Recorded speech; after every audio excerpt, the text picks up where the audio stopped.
அடுத்து இப்போ நம்முடைய பெருமைக்குரிய திருவள்ளுவர் மன்றத்தின் தலைவராக இருக்கக்கூடிய கருத்தபாண்டி ஐயா அவர்கள் அவங்க கடந்த காலம் மடிவதே இல்லைங்கிற புத்தகம் குறித்து அவருடைய கருத்துக்களை இங்கே பகிர்ந்து கொள்ளும்படி அன்போடு அழைக்கிறேன். அறிவார்ந்த இந்த அவையினுடைய தலைவர், படைப்பாளர், சாகித்ய அகாடமி விருதாளர் மதிப்பிற்குரிய ஐயா தேவதாஸ் அவர்களே, இந்த நிகழ்ச்சியில் தொடக்கத்தில் பேசி இந்த அமைப்பை பற்றியும் இலக்கியங்கள் பற்றியும் அறிமுகம் செய்திருக்கிற மதிப்பிற்குரிய படைப்பாளர் மாரிமுத்து அவர்களே, சிறப்பாக நூலை பற்றி ஆய்வு செய்திருக்கிற ஆய்வறிஞர்களே, என்னை இந்த மேடைக்கு வரவழைத்திருக்கிற படைப்பாளர் தங்கத்துறை அரசி அவர்களே, அரங்கத்தை அழகு செய்து கொண்டிருக்கிற படைப்பாளர்களே, நண்பர்களே, உங்கள் அனைவருக்கும் வணக்கம். நண்பர்களேன்னு சொல்லக்கூடாது, தோழர்களே. ஒவ்வொரு இடத்துக்கும் ஒரு மொழி இருக்கிறது. இப்போது நான் திருவள்ளுவர் மன்றத்தை சார்ந்தவன். இந்த தமிழ்நாடு முற்போக்கு கலை இலக்கிய மேடையில் பேசுகிறேன்னா என் நடை மாறி இருக்கிறது, ஆனால் பாதை மாறவில்லை. ஏன்னா எல்லா இலக்கிய அமைப்பும் தமிழால் இயங்கி வருகிறது, நாம் தமிழால் இயங்கி கொண்டிருக்கிறோம். ஒரு படைப்பாளி என்பவர் யார் அப்படின்னு சொன்னால், நம்ம இப்போ சாலையில் போய்கிட்டு இருக்கோம், ஒரு பிச்சைக்காரர் வந்து ஐயா நான் சாப்பிட்டு 4 நாள் ஆச்சு பிச்சை போடுங்கன்னு கேட்குறாரு. எருமாடு மாதிரி இருக்கே, உழைச்சி சாப்பிட வேண்டியானே அப்படின்னு சொல்லிட்டு சில பேர் போயிடுறாங்க. இன்னும் சில பேர் கண்டு காணாமல் போயிடுறாங்க. இன்னும் சில பேர் சில்லறையில் நின்று போயிடுறாங்க. யாரோ ஒருத்தர் 2 பைசா போடுறாரு. ஆனால் படைப்பாளியாக இருக்கிற ஒருத்தருக்கு மட்டும்தான் கோவம் வருது. இந்த பூமியில் எல்லோரும் வாழ்கிறோம், நம்ம சாப்பிட்டுக்கிட்டு இருக்கோம், ஒருத்தருக்கு சாப்பாடே இல்லை, வாழ்கிறதுக்கு வழியே இல்லாமல் இந்த பூமியில் ஒருத்தர் இருந்தான்னா இந்த பூமி எதுக்கு இருக்கணும் அப்படிங்கிற கேள்வியை ஒரு படைப்பாளியால் தான் கோபமாக கேட்க முடியும். தனி ஒருவனுக்கு உணவில்லை எனில் இந்த ஜெகத்தினை அழித்திருவோம்னு பாரதி மாதிரியான படைப்பாளி தான் சொல்ல முடியும். இதையா 2056 ஆண்டுகளுக்கு முன்னாலே திருவள்ளுவர் சொன்னார், இறந்து உயிர் வாழ்தல் வேண்டின் பறந்து கெடுக உலகியற்றியார்னு அவர் சொல்கிறார். பிச்சை எடுத்தான் சாப்பிட்னு நினைக்க ஒரு சூழ்நிலை ஒருத்தனுக்கு இருக்கும்னா இந்த உலகத்தை படைத்த கடவுள் ஒழித்து போகட்டும் அப்படின்னு சொல்கிற வேகம் எவ்வளோ பெரிய வேகம் பாருங்கள். அப்படி சொல்லக்கூடியது காரணம் மனித நேயம் அவர்கள் மனதில் ரொம்ப ஆழமாக குடிகொண்டதுனால தான். Any philosophy without humanity that is abstract and unreal என்று ஒரு பழமொழி இருக்கிறது. மனிதாபிமானத்தை தொலைத்து விட்டு சொல்லப்படுகிற எந்த தத்துவமாக அது மாயை பொய் என்று சொன்னதை போல படைப்பாளர் தேவதாஸ் ஐயா அவர்கள் மனதில் நிறைய மனிதாபிமானம் இருக்கிறது.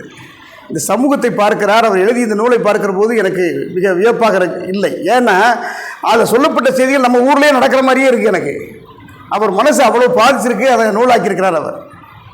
இப்போ அந்த இதில் வந்து கடந்த காலம் மடிவதே இல்லை என்பது நூலுடைய தலைப்பு. கடந்த காலம் மடிவதே இல்லைன்னு சொன்னால் லிட்டரலியாக பார்த்தா அந்த தலைப்பு தப்பாக தானே தெரியுது. நான் 9 மணிக்கு இங்கே வந்தேன், இப்போ 9 மணி இல்லை, அது மடிஞ்சு போச்சு. கடந்த காலம் மடிஞ்சு போயிடுச்சு. ஆனால் அவர் மடிவதே இல்லைன்னு அவர் சொன்னார்னா காரணம், அந்த காலத்தில் நடந்த செய்திகள் இன்னும் நடந்து கொண்டே இருக்கின்றன. அந்த காலத்தில் சமூக அமைப்பு எப்படி இருந்ததோ அப்படியே இருந்து கொண்டே இருக்கிறது. நம்முடைய திராவிட முன்னேற்ற கழக தலைவர் பேராசிரியர் அன்பழகன் வந்து திமுகவினுடைய பொன்விழா மேடையில் சொன்னார், திமுக வந்து ஜாதி ஒழிப்புக்காக உண்டாக்கின ஒரு கட்சி ஆரம்பத்தில், சரியா, மூடப்பழக்கத்தை ஒழிப்பதற்காக உண்டான கட்சி. ஆனால் தென் மாவட்டங்களில் ஜாதியின் பேரால் ஒருத்தர் வெட்டிட்டு செத்துக்கிட்டு இருந்தாங்க. அப்போ அவர் சொன்னார், திமுக தொடங்கிய இடத்திலேயே நிற்கிறது அப்படின்னு சொன்னார். பொன்விழா ஆண்டில் சொன்னார். அதை 50வது ஆண்டை நிறைவு செய்த ஒரு பேர் இயக்கம், ஆட்சி செய்த இயக்கம் தொடங்கிய இடத்திலேயே நிற்கிறதுனா அந்த கொள்கை வெற்றி பெறவில்லை, மனிதர்கள் திருந்தவில்லை என்று சொல்வதைப் போல அவரே வாக்குமூலம் கொடுத்து ஒரு கட்சியுடைய பொதுச் செயலாளர் ஒப்புதல் வாக்குமூலம் கொடுத்த செய்தியாக இருக்கிறது. ஆக இந்த சமூகம் அப்படி இருக்கிறது. மதத்தை உருவாக்கினா பிராமணன், மதத்திற்கு தலைவனாக கடவுளை வைத்தான், மதமும் கடவுளும் அவன் கட்டுப்பாட்டில் வந்தது. அவன் ஜாதியை உண்டாக்கினான், அந்த ஜாதி மிக ஆழமாக வேறுண்டிட்டு. இப்போ மதம் மாறிடலாம், ஜாதி மாற முடியாது. மதத்தை விட்டு விலகிடலாம், ஜாதியை விட்டு விலக முடியாதுங்கிற சூழ்நிலை கொடுமையாக இருக்குது. இன்னும் ஒரு இரட்டை டம்ளர் முறை இருக்கிறது. கிராமங்களில் கோயிலுக்குள் அனுமதிக்கப்படாத மக்கள் இருக்கிறார்கள். அவர்கள் நம்மை சார்ந்தவர்களாகவே இருக்கிறார்கள். அதை நம்மையும் சொல்லிகிட்டே இருக்கிறோம். இதில் ஒரு கதாபாத்திரம் பேசுகிறது. ஒரு உயர் ஜாதி வகுப்பை சேர்ந்த நண்பன் ஒருத்தர் இருக்கிறான். இந்த கதையினுடைய கதாநாயகனுக்கு தோணும். அவனை அடிச்சிடுறாங்க. நீ பார்த்துக்கிட்டு இருந்தியப்பா, நீ வந்து அவன் தப்பே செய்யலையே, அவங்க அடித்து ஜாதிக்காக வெளியே அனுப்புனாங்களே, நீ தப்புன்னு சொல்ல வேண்டாமா அப்படின்னு கேட்குறாங்க. அவன் பதில் சொல்ல முடியல. அவனுக்கு இந்த சமூக கட்டமைப்பு ஒத்து வருகிறது. ஏன்னா அவன் பாதுகாப்பாக இருக்கான், ஏன்னா அவன் உயர்ந்த ஜாதி. அப்போது உயர் ஜாதியாக இருக்கிறவன் ஜாதிய மேலாண்மைத்தனத்தோடு தான் இருந்து கொள்வதற்கு இந்த கட்டமைப்பு என்பது பாதுகாப்பை எனக்கு வழங்கியிருக்கிறது என்று ஒவ்வொரு உயர் ஜாதிக்காரனும் நினைத்து கொண்டிருக்கிறான். உயர் ஜாதின்னு சொல்லக்கூடாது. அவளோட இவர் உயர் ஜாதி, இவரோட நான் உயர் ஜாதி, என்னை விட நீங்கள் உயர் ஜாதி அப்படின்னா எனக்கு மேலே 4 பேர் இருக்கான்னு எனக்கு தெரியல. எனக்கு கீழே ஒருத்தர் இருக்காருல்ல அவருக்கு மேலே நான் அப்படின்னு நினைக்கிற ஒரு ஏமாளித்தனமான கருத்தை ஆழமாக மனிதர்கள் வைத்திருக்கிறார்கள். பணத்தியாவ தேதனா பறச்சியாவ தேதனா எலும்புதோல் உடம்பினுள் இலக்கமிட்டு இருக்குமோ என்று சித்தர் கேட்டார். அப்படி கேட்கறதுக்கு அளவுக்கு அந்த காலத்திலேயே இந்த கொடுமை இருந்திருக்கு. இந்த சாதிய அடிமைத்தனம் ஒழிய வேண்டும். இந்த கதையில் கடந்த காலம் அடிவதே இல்லை, அடுத்த வரி அவர் போட்டிருக்கிறாரு, அது கடந்த காலமாயும் இல்லை, அதனால தான் அது மடிவதே இல்லை. தொடர்ச்சியாக இருந்துக்கிட்டே இருக்கு. அந்த காலத்தில் இருந்த சம்பவங்கள், வாழ்க்கை அமைப்புகள், சமூக அமைப்பு அப்படியே இருப்பதனால் அது எட்டர்னல் ஃபேக்ட் என்று சொல்வதைப் போல நிரந்தரமாக இருந்து கொண்டே இருக்கிறது. இந்த நூல் ஒரு பஞ்சாபில் வாழ்கிற ஒரு சாதாரண குடும்பத்தைச் சேர்ந்த, ஒரு எளிய குடும்பத்தைச் சேர்ந்த பற்றி சொல்லுகிறது. உதோ அப்படிங்கிற அப்பா, பந்தி என்கிற அவனுடைய மனைவி, அவனுக்கு காலா என்கிற பையன், காலாவுக்கு கிறிஸ்டி என்கிற காதலி, அதை தோற்று போய் சிம்ரன் என்கிற மனைவி, அவளுக்கு அங்கித் என்கிற மகன். இதுதான் பெரும் பாத்திரங்கள் இந்த நூலில். இவருடைய வாழ்க்கை முறையை சொல்லுது. வாழ்ந்ததுலேருந்து, விளையாட போகிறதுலேருந்து, பள்ளிக்கூடத்துக்கு போகிறதுலேருந்து, கல்லூரிக்கு போகிறதுலேருந்து, வெளியே வர்றது, வெளிநாடு போகிறதுலேருந்து எல்லா சூழ்நிலைகளும் அவன் சாதியின் கொடுமையை சந்திக்கிறான். எல்லா கட்டத்திலும் சந்திக்கிறான். அந்த கொடுமையை வரிவிடாமல் விவரித்திருக்கிறார் நம்முடைய படைப்பாளர் ஐயா தேவதாஸ் அவர்கள் இந்த கதையில். இது பஞ்சாப் கிராமம், பேர் தான் மாற்றிருக்கான், சீக்கிய மதத்தை சார்ந்தவன். ஆமாம், நம்ம குரு கோவிந்த் சிங் தான் சிங்குன்னு பேர் காமனாக வச்சு எல்லாத்தையும் ஒன்றுங்கிற மாதிரி தானே வச்சுருக்கிறாரு. பிற எதுக்கு அப்படின்னா, அந்த சிங்குக்குள்ளே அவன் என்ன ஜாதி அப்படின்னு நுழைத்து பார்த்து, ஓ இது சாமர் என்பது ஒடுக்கப்பட்ட தாழ்த்தப்பட்ட சாதி, சாமர் அங்கே வந்தான் அப்படின்னு கேட்குற மாதிரியான ஒரு கொடுமை பல நேரங்களில் வந்திருக்கு. உதோ அந்த ஊரில் என்ன வேலை செய்கிறாரு? மாட்டை அடித்து கொண்டு கறியை வெட்டி தருகிற ஒரு வேலையை செய்கிறார். செத்த மாட்டையும் அடித்து கறி வெட்டுவார் அவர். ஆனால் அவருக்கு என்னென்னா, நம்முடைய அம்பேத்கரை போல், அம்பேத்கர் மிகப்பெரிய படிப்பாளி, ஆனால் அவர் கோட் ஷூட்லேயே தான் நம்ம காட்சி இருக்கிறார். இப்பவும் எங்கே பார்த்தாலும் உடையில் கூட சாதிய அடிமைத்தன புத்தி நமக்கு இருக்கக்கூடாது என்பது அவருடைய கொள்கையாக இருக்கிறது. உடையில் கூட ஒரு மிடுக்கான ஒரு பெரிய ஆங்கில துறை மாதிரி தன்னை காட்டிக்கிடணும், யாரும் இலேசாக நினைச்சிடக்கூடாதுங்கிற மாதிரியான அந்த அவர் சிலையை பார்க்கும்போது எனக்கு அப்படித்தான் தோணும். அது மாதிரி இவர் என்ன செய்கிறாரு? மாடு வெட்டுற ஆளாக இருந்தாலும், கறி வெட்டுற ஆளாக இருந்தாலும், உடம்பெல்லாம் அழுக்காக இருந்தாலும் சாயந்தரம் போய் குளிச்சுட்டு அந்த ஊர் ஜமீன்தார் மாதிரி ட்ரெஸ் பண்ணிக்கிறது. புத்தம் புது உடை பிடிச்சிட்டு வேட்டி ஷர்ட் போட்டு பந்தவ ஊருக்குள்ளே போகிற மாதிரியான ஆள் உதவும். ஒரு நாள் அந்த ஜமீன்தாருடைய மாடு காணா போகுது. உதவ சொல்கிறாங்க, இவன் தான் எடுத்துருப்பான், அப்படி களவண்டிருப்பான் அப்படின்ட்டு. உடனே அவர் ஜமீன்தார் சொல்கிறார், அவன் களவன்றதுக்கு நியாயமாக அவன் தான் களவண்டிருக்க முடியும், ஏன்னா அவன் என்னை மாதிரில ட்ரெஸ் பண்ணிட்டு வரான் மாடு வெட்டுறவன், அவன் இவன் களவண்டாக இவனுக்கு துட்டு ஏது அப்படிங்கிற மாதிரி அவர் சொல்கிறார். உடனே இவனை பிடிச்சி அடிக்கிறாங்க. உதவை அடிக்கவுடனே அவன் பையன், சின்ன பையன் காலா என்ன செய்கிறான்? கல் அப்பா அடித்தா பார்த்து எப்படி பொறுக்க முடியும்? அவன் கல்லை வச்சு ஜமீன்தாரை மண்டையை உடைச்சிட்றான். ரத்தம் வந்துவிட்டு அடிச்சுட்டு ஓடிடுறான். போலீஸ்ட்டு புகார் பண்ணுறாரு. போலீஸ் பிடிச்சிட்டு போய் மறுபடியும் இவங்களை அடிச்சுட்டு போய் மறுபடியும் போலீஸ் உதவி அடிக்குது. போலீஸ்காரன் ஒரு கல்லை வச்சு தெரியுதான். இது காலா அவனுடைய குணத்தை இந்த முதல் பற்றி காட்டுகிறது நமக்கு. அதாவது கொடுமை நிகழ்த்தப்படுகிற போது அல்லது பாதிப்பு ஏற்படுகிற போது எதிர்த்து போரிட குணம் அவன் சார்ந்த ஜாதி என்று ஒடுக்கி எல்லாரும் வச்சுருந்தாலும் அதுக்கு அவன் பயந்து போகலை. அவனுக்கு எதிராக அநீதி இழைக்கப்பட்டால் அதை எதிர்த்து போரிடுகிற பணத்துணிச்சலுடைய ஒரு போர்க்குணமுடைய பையனாக இளம் வயதிலேயே வருகிறான் அந்த காலாங்கிற இளைஞன். இப்போ என்ன செய்கிறாரு? உதோ குடும்பம் பிழைக்கிறதுக்காக கஷ்டத்தில் இருக்குல்ல, வெளிநாட்டுக்கு வேலைக்கு போயிடுறாரு. பணம் அனுப்பி வைக்கிறார். கொஞ்ச காலம் தாயும் மகனும் வாழ்கிறாங்க, பந்தியும் காலாவும். சம்பாத்தியம் பண்ணிட்டு வந்துட்டு இந்த குடும்பத்தையே கூட்டிகிட்டு இங்கிலாந்து கூட்டு போகிறார். அவர் இங்கிலாந்து கூட்டு போகிறது அவருடைய கனவு, ஆசை. கூட்டு போகிறார். ஏன்னா அங்கே இந்த காலாவை படிக்க வைக்கணுங்கிறது அவருடைய ஆசையாக இருக்கிறது. கூட்டு போகிறாங்க, விமானத்தில் ஏறாங்க. விமான படிப்பெல்லாம் செவப்பாக இருக்கா. அவள் வணக்கம் சொல்கிறான். இவனுக்கு பெருமையாக இருக்குது, நம்மளை பார்த்து வணக்கம் சொல்கிறாங்க அப்படின்னு. அப்படி போகிறாங்க. அந்த பந்திங்கிற அம்மாவுக்கு பெரிய மகிழ்ச்சி. என்ன மகிழ்ச்சி? இந்தியாவில் தான் ஜாதி கொடுமையாக இருக்குது, இங்கிலாந்தில் கிடையாது. இந்தியா விட்டு வெளியேறுவதில் அவளுக்கு மகிழ்ச்சி. அந்த மகிழ்ச்சியை அவள் உண்மையாகவே மகிழ்ந்து கொண்டாடுகிறாள். போயிடறாங்க. போய் அங்கே போய் தங்கினா இதில் என்ன அநியாயம் பாருங்கள். இங்கேருந்து போனவர் இருக்கான்ல, இங்கேருந்து போனவர் கூட்டம் கொஞ்சம் பெரிய போயிருது. பிறகு அவங்க கூட சேர்ந்து ஜாதியை பார்க்கலாம். இங்கிலாந்துக்காரனோட சேர்ந்து ஜாதி இல்லாமல் நம்ம சமத்துவம் வாழலாம், எவனும் ஜாதி கேட்க மாட்டான், திறமைக்குத்தான் மரியாதை நினச்சிட்டு இருக்க நேரத்தில் இங்கேருந்து குடியமர்ந்து போனவன் எல்லாமே குரூப்பாகி ஜாதியை நம்ம ராமதாஸ் கட்சி ஆரம்பித்து ரொம்ப சிறப்பாக வேகமாக செயல்பட்டு மத்திய அமைச்சர்லாம் ஆன பிறகு ஒரு நாள் குவைத்துக்கு பேசிட்டு இருந்தார். பேச போன கூட்டத்தில் வச்சு அங்கே நம்ம ஆட்கள் பூரா சேர்ந்து தனியாக சங்கம் வச்சிடணும் அப்படின்னு வன்னியர் சங்கத்தை தனியாக வச்சுருக்காங்க. கொடியேற்ற போகும்போது கூட்டத்திலேருந்து எதிர்த்து சத்தம் போட்டாங்க. ஏய், அங்கேருந்து பிழைக்க இங்கே வந்து இங்கே நம்ம எல்லாம் தமிழர்கள் ஒற்றுமையாக இருக்கோம், இதை கெடுக்கிறீ அங்கே இருந்துக்க வேண்டிய அங்கே போய் தமிழன்னு வேஷம் போட்டுக்கிறியான்னு சொல்லி ஒரு சத்தம் போட்டான். மூச்சு கட்டாமல் உடனே காரில் ஏறி இடத்த விட்டு அதில் போயிட்டார், வேறு எதுவும் அவமானம் ஆயிடக்கூடாதுன்ட்டு. அது மாதிரி இங்கே இந்தியா விட்டு போனவர்கள் குடிபெயர்ந்தவர்கள் எல்லோருமே பெருகி போனதுனால் அவர்களுக்குள் ஜாதி வேறுபாடு, மறுபடியும் ஜாதி அடிமைத்தனம், இப்படி அந்த கொடுமைகளுக்கெல்லாம் இவங்க ஆளாகிறாங்க. இதில் மறுபடியும் குரு கோவிந்தருடைய கோயில் கட்டணும் அப்படின்னா அந்த மறுபடியும் கோயிலுக்குள்ளே வராங்க. எந்த கோயிலுக்குள்ள விட மாட்டேங்குது பார்க்க. இந்த காலாமத்தில் என்ன செய்யறான், சிவன் கோயிலுக்குள்ளே ராத்திரி போகிறது, மணி அடிக்குது, சங்கு ஊதுறது, அங்கே சாமியை கும்பிட்டு சாமி கும்பிட்றதுக்கு என்ன சடங்குகள் உண்டு அதை போல் செஞ்சுட்டு வந்துடுறது. அது தெரிஞ்சு ஒரு நாள் இவன் ஒரு சிவராத்திரி அன்றைக்கி ராத்திரி போயிருக்கான், கூட்டத்தில் போயிருக்கான். பூசாரி பார்த்து இவன் சாமரில் இந்த ஜாதிக்காரன் கோயிலுக்குள்ளே வரக்கூடாது அப்படின்னு பிடிச்சி வச்சு இவனை அடிச்சிடுறாங்க. அதுக்கு தான் அந்த இவனுடைய நண்பன் முலக் அப்படிங்கிறவன் அவனை கேட்குறாங்க, அடித்தாங்களப்பா கோயிலுக்குள்ளே சும்மா சாயம்பளம் தரப்ப அவனை ஏன்ப்பா அடித்தாங்க, நீ கேட்கக்கூடாதா அப்படின்னு இவங்க அப்பா கேட்குறாங்க. அதுக்கு அவன் பதிலே சொல்லலை, ஒன்றும் சொல்லலை. ஆனால் அவனுக்கு காலா பிடிக்கும், என் நண்பன் பற்றியெல்லாம் பிடிக்குது. ஆனால் இந்த சாதி கட்டமைப்பை சிதைத்து விட வேண்டும் என்கிற எண்ணமோ அதுக்காக போராடுங்கிற எண்ணமோ அவனுக்கு கிடையாது. ஏன்னா அவன் பாதுகாப்பாக இருக்காங்கிறது மாதிரி தான் அந்த சிந்தனை இப்பவும் நிறைய பேர்ட்ட அப்படி தான் இருக்குது. ஏன்னா முழுமையாக சிந்திக்கிறவன் யாரும் கிடையாது, முழுமையாக இந்த ஜாதி ஒழிப்பில் ஈடுபடுகிற மனிதர் யாருமே கிடையாது. அந்த மாதிரி தானே நம்ம ஒவ்வொருத்தையும் ஒவ்வொரு கட்டத்திலையும் பார்த்துட்டே இருக்கோம். முதல்ல ஒரு இயக்கம் தோன்றுது, ஜாதிக்காக தோன்றுது, ஜாதிக்காக தோன்றி வளர்ந்து எம்எல்ஏ ஆன பிறகு தமிழ் தேசியம் பேசுகிறாங்க. தமிழ் தேசியம் பேசுகிறாங்களா, சில பேர் தமிழ் தேசியத்துக்கு வந்துட்டாங்க, ஜெயிச்ச வலுவேறோட தமிழ் தேசியத்துக்கு வந்துட்டா நம்பினோம்னா தமிழ் தேசியத்துக்கு வந்துட்டு மறுபடியும் ஜாதிக்குள்ளே போகிறாங்க.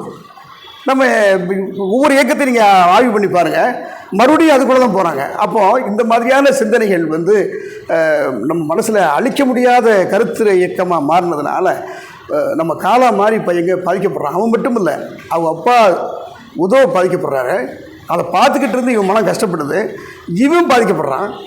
இவன் மகன் அங்கீத்துங்கிறவன் வரான், அவன் ஒரு நாள் கேட்குறான் அவன் அப்பா காலாட்ட, அப்பா இந்த சாம்பர்னா என்ன பார்த்தோம்னு கேட்குறான். சாம்பர்னா என்ன ஏன் கேட்குறேன்னு, இல்லை நீ சாம்பரில் வெளியே போகணும் என்னுடைய உடற்பயிற்சி கூட்டத்தில் வச்சு சொன்னாங்க என்னைய, அதான் சாம்பர்னா என்னென்னு தெரியல அப்படிங்கிறான். இந்த அனுபவத்தை நான் நேரில் சந்தித்தேன். நான் என் கல்லூரியில் விரிவுகளை இருக்கிற போது சேர்க்கையில் உட்காந்துருப்பேன், அட்மிஷனில் உட்காந்துருப்பேன். உட்காந்துருக்கும் போது ஒரு சர்டிஃபிகேட் கொடுப்போம், name, father name, date of birth, religion, community, caste அப்படி கொடுத்துருவோம். அடுத்து ரெசிடென்ஷியல் அட்ரஸ் எல்லாம் வந்திருக்கும், அதை ஃபில்அப் பண்ணுவோம். அவனுக்கு பண்ண தெரியாத வேகம் அப்போ தான் வந்திருப்பான், அப்பா அம்மாவோட வந்திருப்பான். உடனே நம்ம பண்ணுறது நேம் என்னப்பா, இந்த பேர், ஃபாதர் நேம் சொல்லியாச்சு, டேட் ஆஃப் பர்த் சொல்லியாச்சு, religion Hindu, community BC sir, caste BC sir. இல்லைப்பா முதல்ல பிசி சொல்லிட்டு இல்லை காஸ்ட் பேரை சொல்லு அப்படின்னா, காஸ்ட் தான் சார் பிசி அப்படிங்க. இப்படி சொன்னவன் 100க்கு 80 பேர் பையங்க சொன்னான். அவனுக்கு ஜாதி தெரியலை, BC SC ST MBC OC இதான் தெரியுது அவனுக்கு. இதுவும் பள்ளிக்கூடம் பழக்கி வச்ச பழக்கம் தான், இது கூட அவனுக்கு தெரிஞ்சிருக்காது, இது தெரியுது. அப்போ இப்படி கேட்குறான் அந்த அங்கீத்துக்கிற பையன், சாமர்னா யாருன்னு கேட்குறான் அப்பாட்ட. உடனே ஏன்னா சாமர் நீ இதுக்கு உள்ளே வந்த அப்படின்னு சொல்லி வெளியே அனுப்புனாங்க. நான் கூட என் நண்பர்கிட்ட பேசிகிட்டு இருக்கோம், ஒரு நண்பர் வேகமாக சொன்னார், அவர் நம்ம கவிஞர் முருகேசனுக்கு தெரியும், நண்பர் சம் சீனியர்ஸ். அவன் பார்த்தீராயா நம்ம நந்தனார் கோயிலுக்குள்ளே போனார், பெரிய சிவபக்தர், கொடிமரத்துக்கு அங்கிட்டு போகலான்ட்டார், சிவபெருமானே கொடிமரத்தில் மறைக்கக்கூடாது சாட்சி அவர் காட்சி கொடுத்தாராம் அப்படின்னாரு சொன்னார். சாட்சி காட்சி கொடுத்தாலும் சிவன் உள்ள வாடா நந்தா உன்னை எவன் வெளியே நிப்பாட்டினாம்னு கேட்டிருக்கலாம்ல. இது என்ன சாட்சி காட்சி கொடுக்க வேண்டியிருக்கு? எப்படி கொடுமையான சமூகூருக்கு வரலாற்றை கடவுள் மேலே திணிச்சு உருவாக்கி அடிமைத்தனமாக்கி இன்னும் கொடுமை தெரியுமா? சில கிராம மக்கள் இருக்காங்கல்ல, அந்த அடிமைத்தனத்தையே பெருமை, ஐயா நீங்கள் சொன்னா சரிதான் ஐயா, அப்படி நான் அந்நேரம் உங்கள் வீட்டுக்கு வரக்கூடாதுயா, நான் இதில் உட்காரக்கூடாதுயா அப்படின்னு அவங்களே தன்னை சுருக்கிக்கிறாங்க. அந்த மாதிரி பாவமும் பழைய ஒரு சிக்கலான விஷயங்களும் நம்ம மன வருத்தப்படும்படியான செய்தியும் பல இடங்கள் நடந்து கொண்டே வருகின்றன. அதெல்லாம் விட்டுணும். சாதிய மேலாண்மை தரம் வேண்டாம், கீழாண்மை தரம் வேண்டாம், சமத்துவமாக எண்ணுகிற மனநிலையோடு பக்குவத்தோடு இது சமூகம் வளர வேண்டும் அப்படிங்கிற உயர்ந்த நோக்கத்தில் இந்த நூல் படைக்கப்பட்டிருக்கிறது. ஐயாவுக்கு ரொம்ப வணக்கம். ரொம்ப சிறப்பாக செஞ்சிட்டீங்க. ஒரு திருக்குறளை விரிவாக்கம் பண்ணிட்டீங்க. எல்லா நிகழ்ச்சியிலும் வந்துகிட்டே இருக்கு. சாதியின் கொடுமையால் சாகடிக்கப்பட்டவர்கள் யாருன்னு இந்த 357 பக்கமுடைய இந்த நூலில் கடைசி பத்தியில் அவர் சொல்லியிருந்தார். நம்ம ஊர் கதையை சொல்லலை, அவன் சொல்கிற மாதிரி அந்த கதாநாயகன் சொல்கிற மாதிரி சொல்லிக்கிறார். இப்படி அங்கே போராடி போன காலம் என்ன செய்கிறான், பல துன்பங்களை சந்தித்து பாராளுமன்ற உறுப்பினர் ஆகிறார். அதான் இந்த நூலுடைய கடைசி பக்கத்துடைய முந்திர பக்கம் அவர் பாராளுமன்ற உறுப்பினர் ஆகிறார். அதற்கு சந்தித்த சோதனைகள் அதிகம். அந்த காலம் கிறிஸ்டின் ஒரு பொண்ணை கல்லூரி படிக்கும்போது காதலிக்கிறான். அவள் இவனை விரும்புகிறான். அவளை கூட்டிட்டு வீட்டுக்கு வரான்.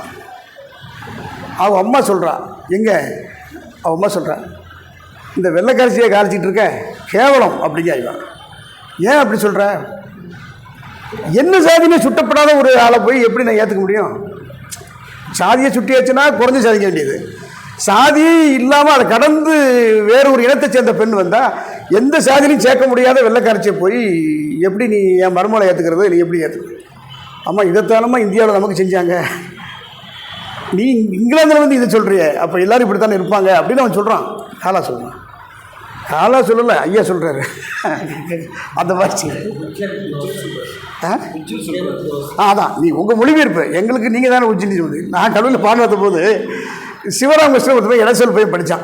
ஐயா கீரா ஊருக்கார பையன். அவன் ஒரு நாள் வகுப்புகள் நுழையிறேன், பாடம் போது அவன்கிட்ட கேட்குறேன், ஒரு வாய்ப்பாடு கேட்டேன். நான் ஃபிசிக்ஸ் நடத்திட்டே இருக்கிறேன், வாய்ப்பாடு சின்ன விஷயமா கேட்குறேன். சரி, அவன் கிராமத்தில் இருந்தனால கொஞ்சம் இன்ஃபீரியாரிட்டியாக இருப்பான் அவன். அதனால் அவன்கிட்ட சிவகிருஷ்ணா நீ சொல்கிறா அப்படின்னு அவனுக்கு முக்கியத்துவம் கொடுக்குற மாதிரி 60 மாணவர்கள் தான் அப்படி கேட்குறது. அவனை கேட்டால் இது தெரியாது சார். இது கூட தெரியாதா, 10 வரைக்கும் என்னடா படிச்சு நீ அப்படின்னு கேட்டான். நாங்கள் குலவுடைய மந்திரிக்க தான் சார் பள்ளிக்கூடத்தில் படித்தோம், பாடம் படிக்கலைன்னு அவன் இயல்பாக வெள்ளந்தியே சொல்லிட்டான். அவன் உடனே அவனை தத்து பிள்ளை மாதிரி எடுத்தாச்சு. அவனுக்கு வந்து எல்லாத்தையும் அவனை தான் முன்னிலைப்படுத்துறது பண்ணிகிட்டே இருந்தேன்.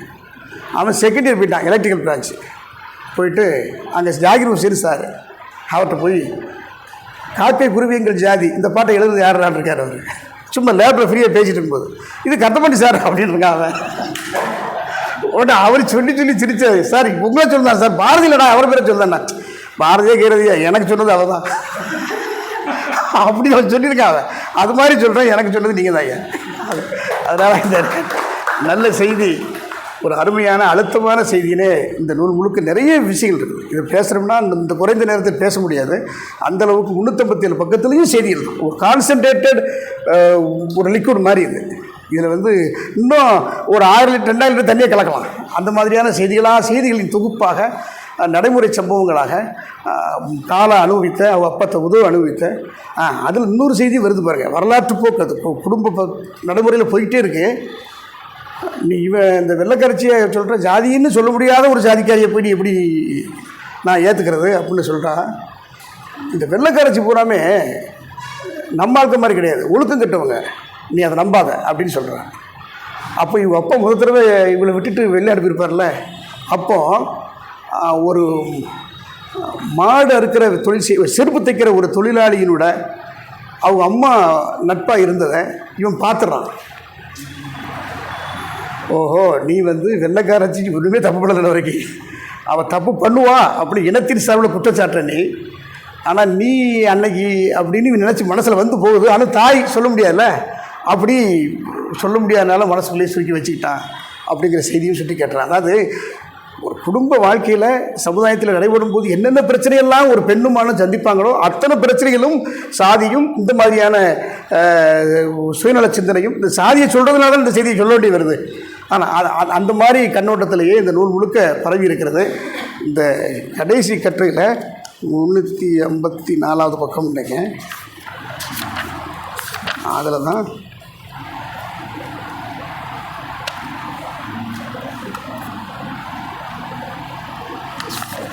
இந்த சாதி சண்டையால் உயிர் துறந்த பல்வேறு சம்பவங்களை பக்கம் 4-5 பத்திகளை சொல்கிறார்.